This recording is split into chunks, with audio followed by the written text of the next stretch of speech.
Assalamualaikum warahmatullahi wabarakatuh.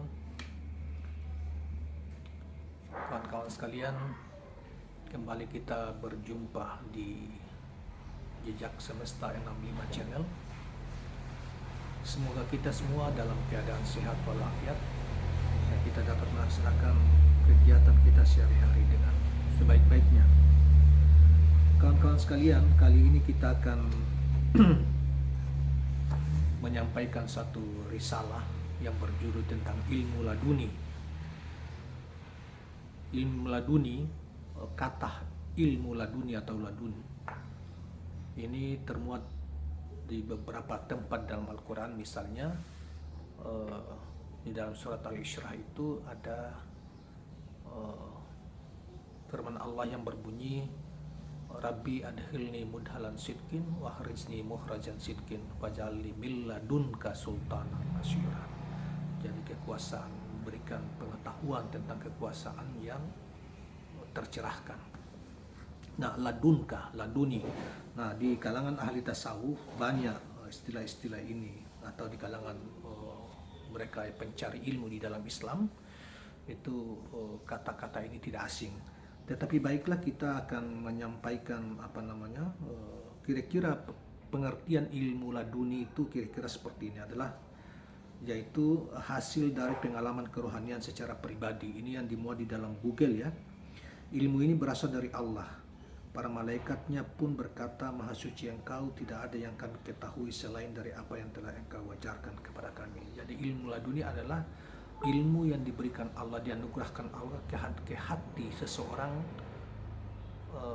seorang hamba yang karena perjuangannya melakukan riadah kepada Allah, pemujaan intensif kepada Allah sehingga dianugerahi ilmu itu, ataukah sesuai kehendak Tuhan diberikan kepada siapa saja yang dikehendakinya. Nah, kira-kira jadi ilmu laduni bukan ilmu yang bersifat pengalaman empirik, tetapi dia bersifat kerohanian. Jadi limpahan pengetahuan yang diberikan kepada dari Tuhan, dari Allah kepada seorang hamba.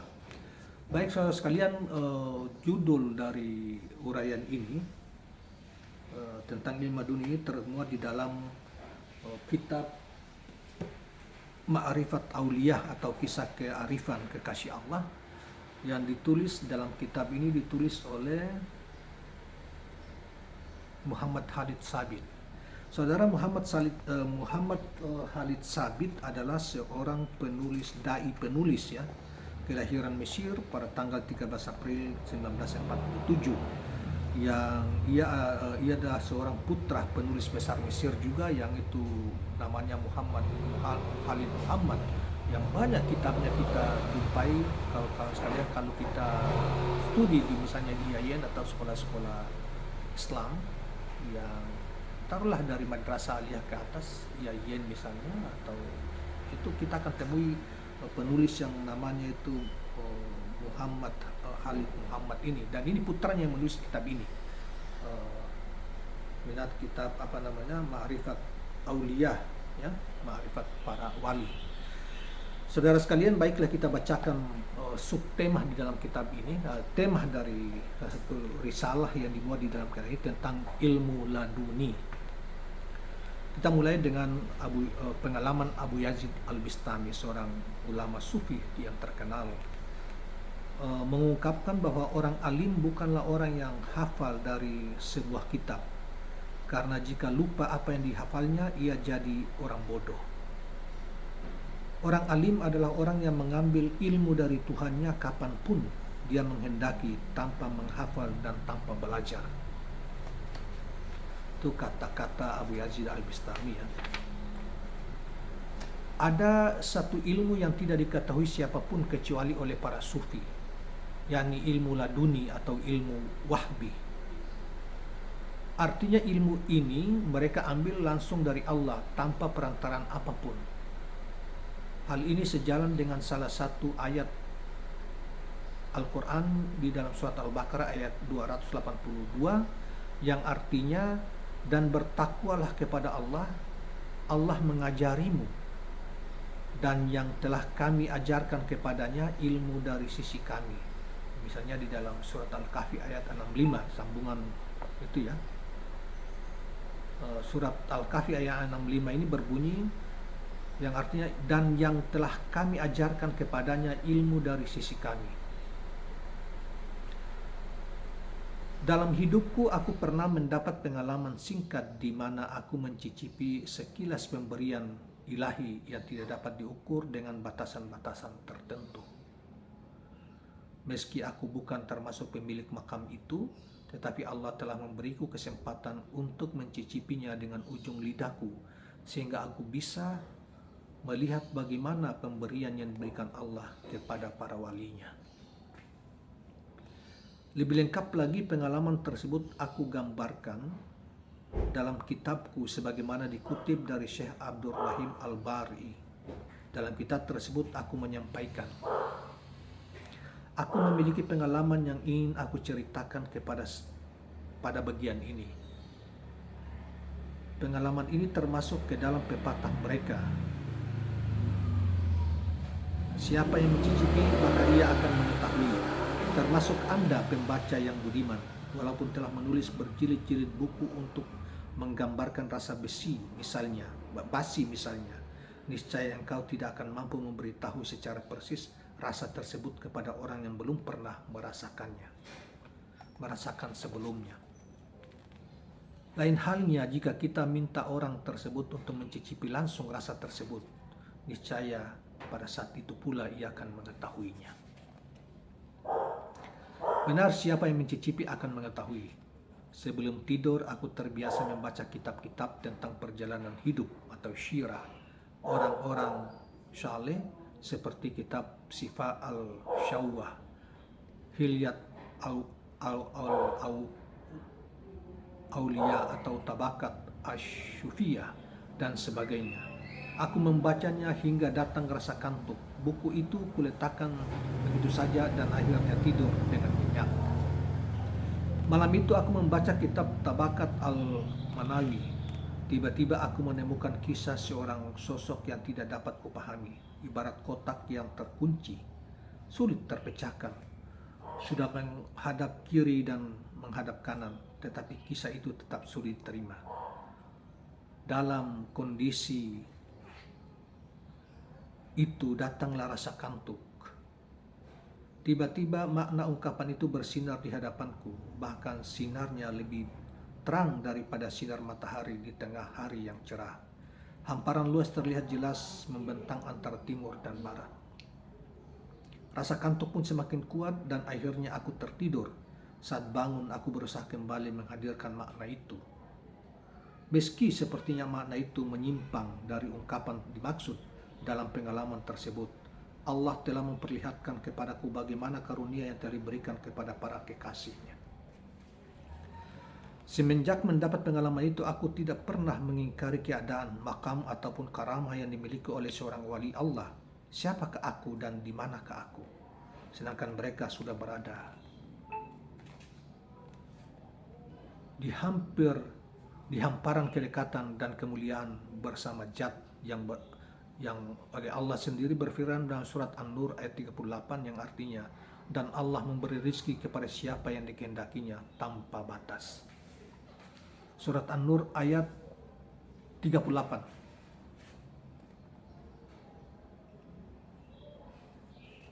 Kemudian ilmu laduni dari Imam Rida Khan al-Birlawi.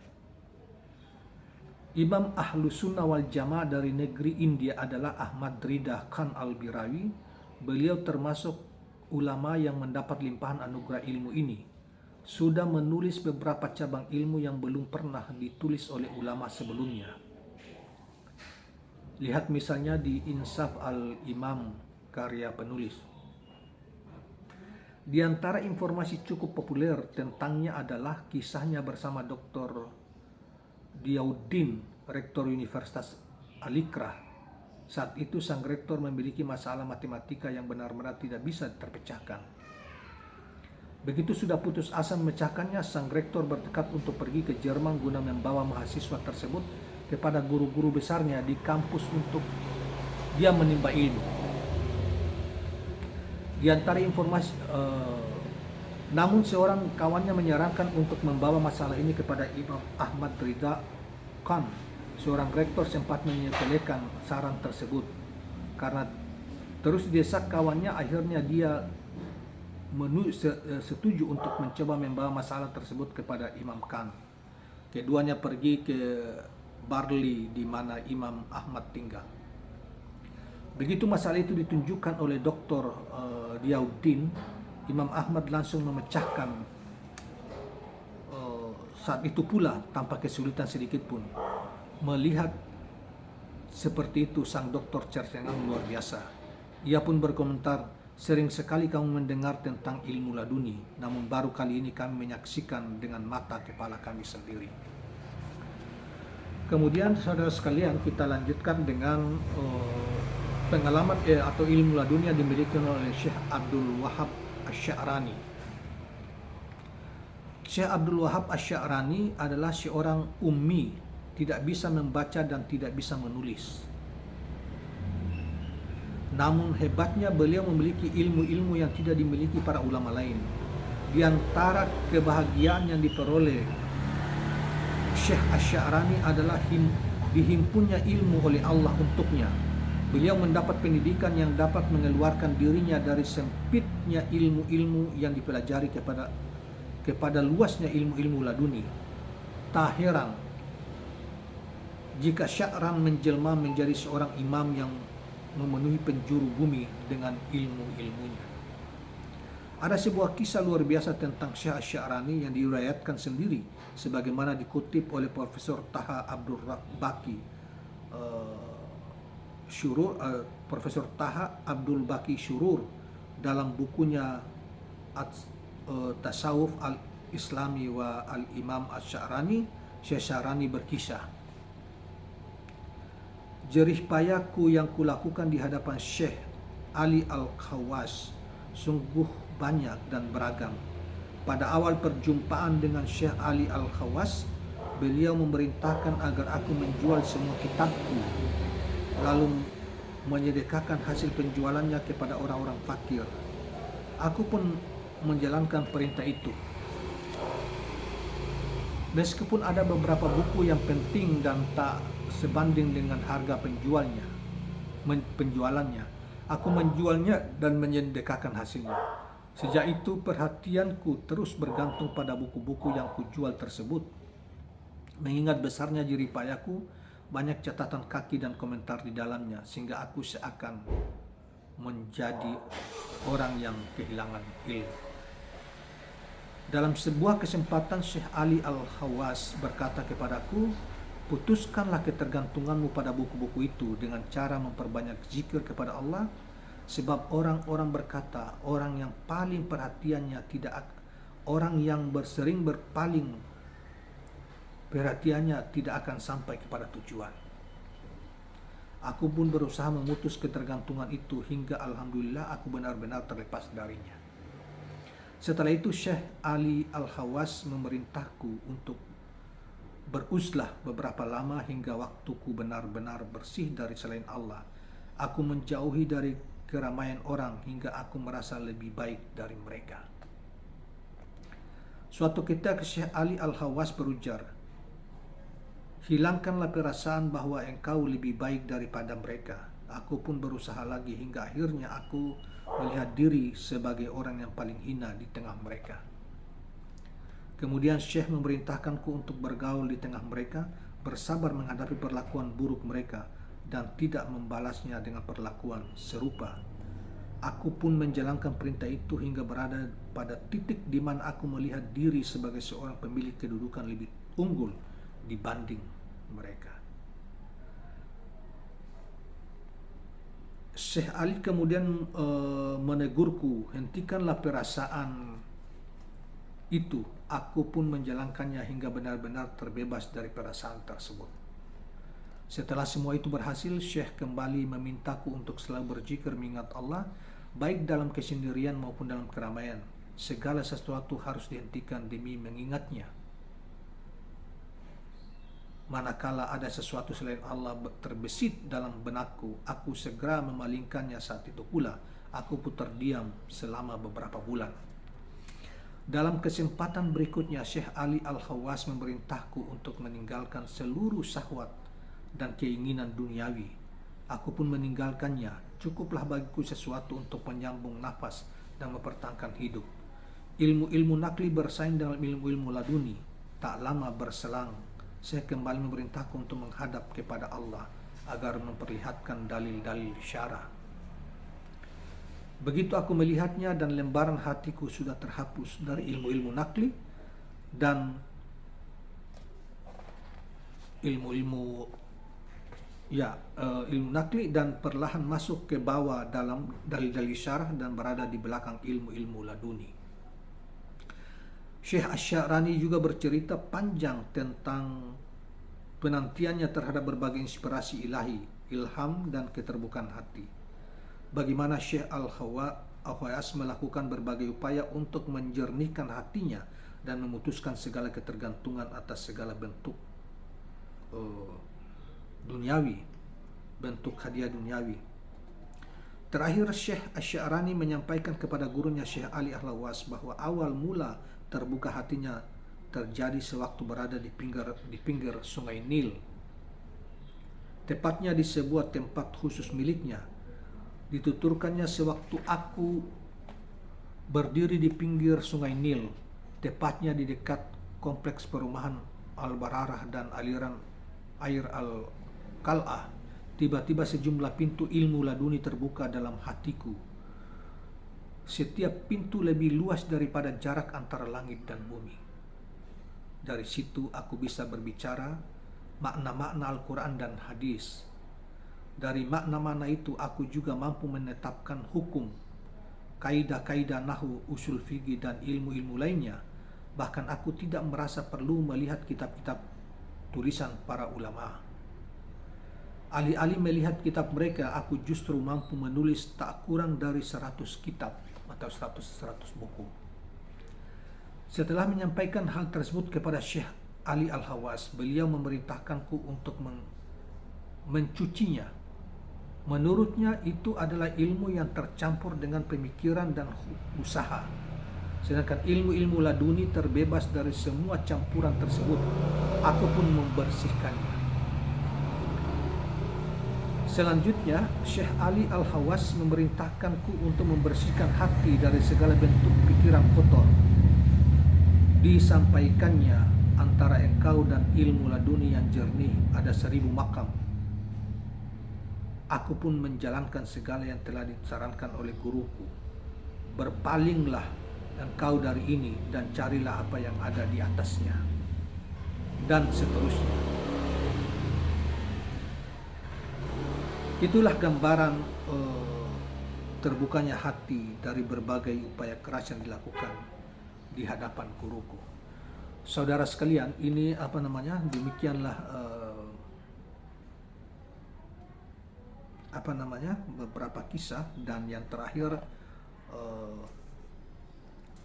misalnya terakhir Syekh Abu Yazid menyampaikan bahwa sesungguhnya apa yang disampaikan Syekh Asy-Sya'rani di atas juga ditujukan kepada kita.